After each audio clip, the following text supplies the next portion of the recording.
I'm Angie Ng, and I'm a visual artist. I studied as a painter, and when I moved to New York a long time ago, I got into more art and technology and video. So I started a PhD 3 years ago in intermediate arts, writing, and performance.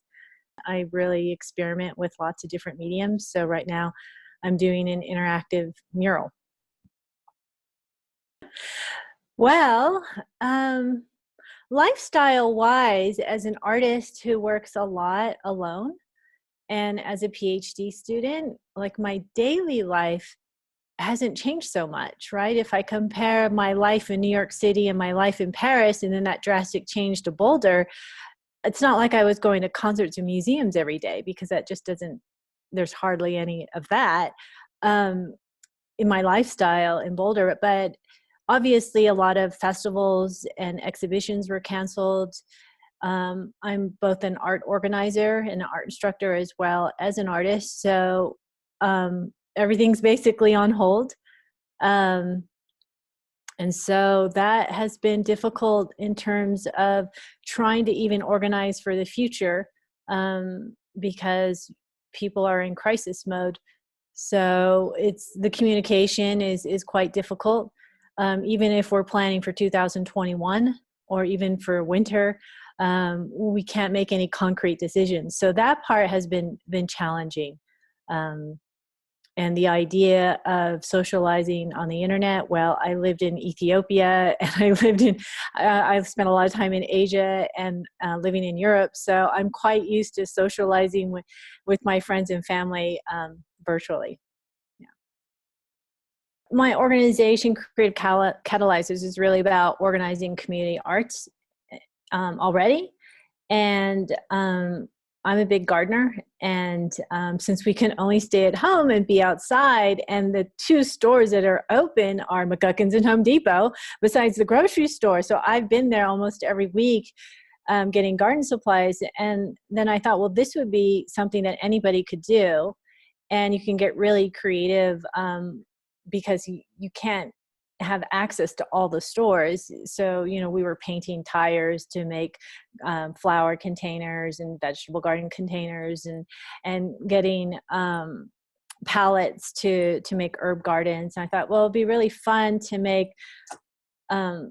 fairy gardens, but not just fairy gardens, but upcycling a quotidian object as the container and making little miniature gardens that people can put outside their front lawn.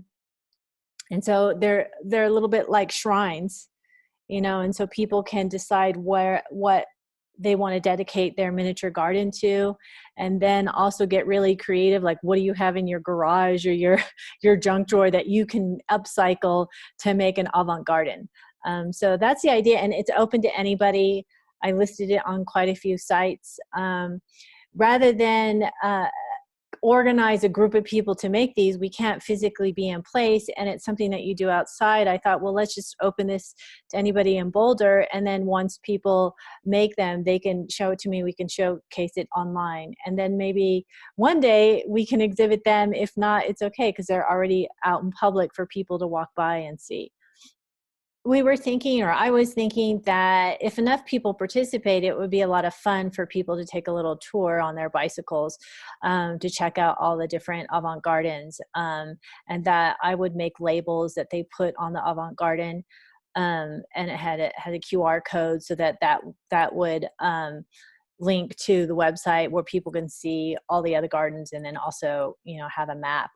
But they could also have that map on their smartphone so that they can go around and check them out. I just launched the Avant Gardens and announced it May 15th. So so far I've had 4 responses of people contacting me saying that they'll make one. I didn't put a timeline because I learned from my previous experience with the Rabbit Open Air Gallery that I had changed the deadline like 3 times because it's kind of ridiculous to make deadlines at this point.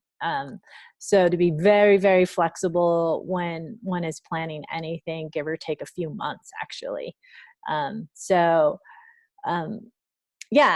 Patience is definitely a part of the process when organizing at this time. but it'll feel really great. Like when, people participate. And I got a lot of positive feedback from people who are doing the projects with the rabbits. They said, oh, it was actually kind of meditative and relaxing and taking me away from the stress of COVID. So that's really great. So I'm hoping that the Avant Gardens, have the same effect on, on people's lives.